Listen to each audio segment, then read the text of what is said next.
ঘুম থেকে উঠে আমি ফ্রেশ হয়ে নিচে গেলাম। সবাই আছে এখানে, বাবা, ভাইয়া আর আঙ্কেল মানে ইসির বাবা কিছু নিয়ে আলোচনা করছে। আলোচনার মূল বিষয় তাদের অফিস, ব্যবসা এইসব, আর অন্যরা তাদের নিজেদের কাজে ব্যস্ত। আমি গিয়ে এক কাপ কফি চেয়ে নিয়ে ড্রয়িং রুমের দিকে এগিয়ে আসছি। এমন সময় কলিং বেল বেজে উঠল। ভাবি বলল আমি দেখছি। মা বলল আচ্ছা যাও। দরজা খুলে দেখে একটা সুদর্শন যুবক দাঁড়িয়ে আছে, হাতে একটা ভারী ব্যাগ আর কাঁধে একটা গিটার। সে বলল এটা কি আফজাল আল ইমরান আঙ্কেলের বাড়ি? ভাবি বলল জি, আপনাকে তো চিনলাম না। সে বলল জি, আমি সুজন, রাজদীপের বন্ধু। ভাবি বলল আচ্ছা ভেতরে আসুন।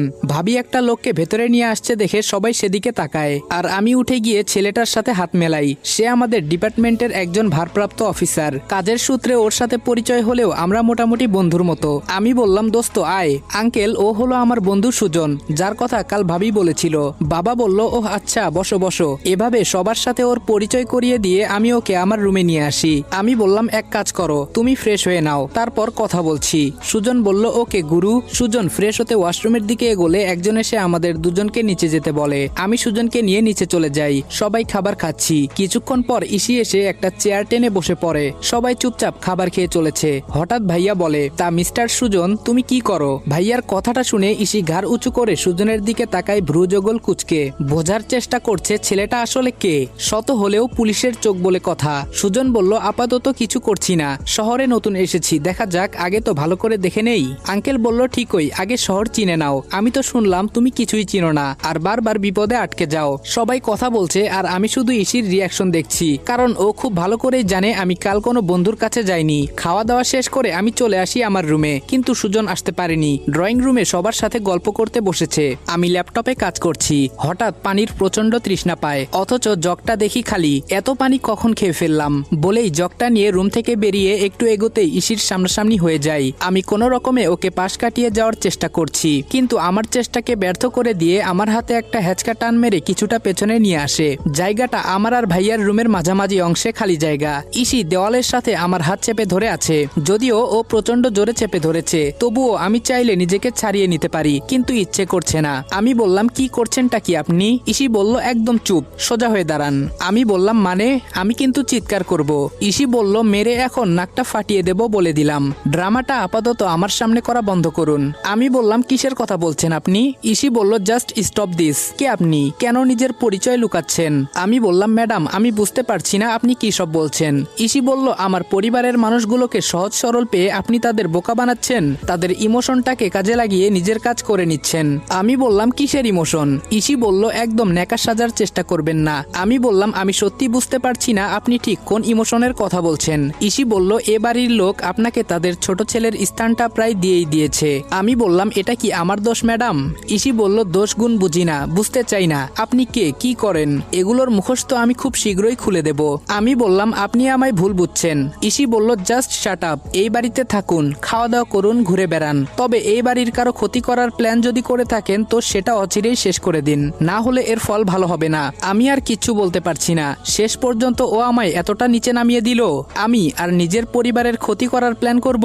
এটা ভাবলি কি করে ইসি? কথাগুলো আমি মনে মনেই ভাবছি। ওরই বা দোষ কি? ও তো আর জানে না আমি কে। আমি ঠাই এখানেই দাঁড়িয়ে আছি।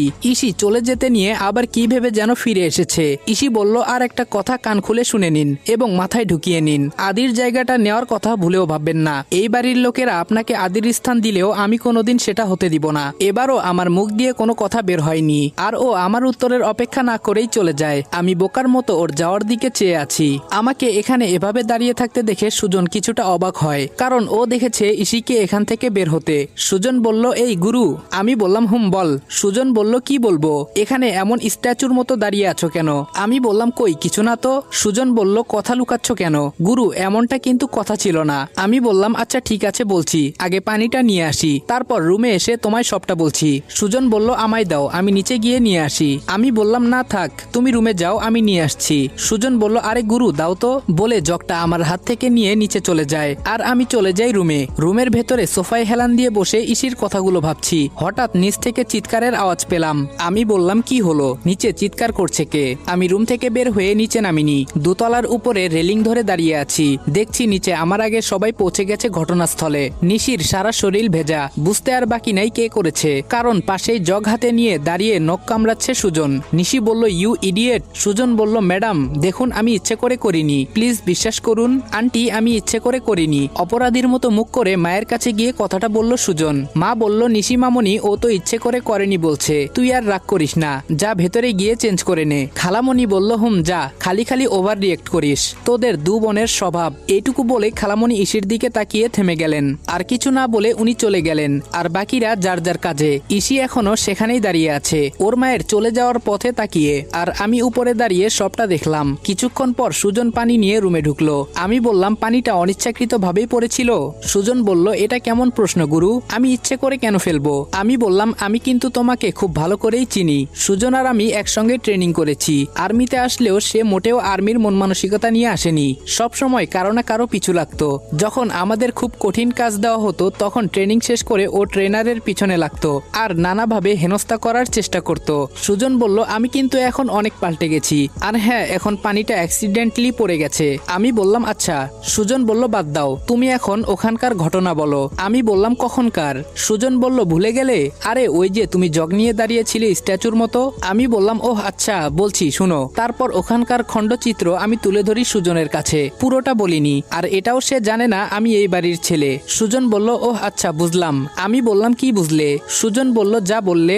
আমি বললাম, আচ্ছা বাদ দাও। আর হ্যাঁ, তুমি না তুই করে বলার অভ্যাস করো, না হলে আবার সন্দেহের শিকার হতে হবে। সুজন বলল, আচ্ছা ঠিক আছে। আমি বললাম, আর হ্যাঁ, এখানে কিন্তু আমার বন্ধুর অভিনয় করলে চলবে না, ভুলে কিন্তু যেও না আমাদের আসল দায়িত্ব।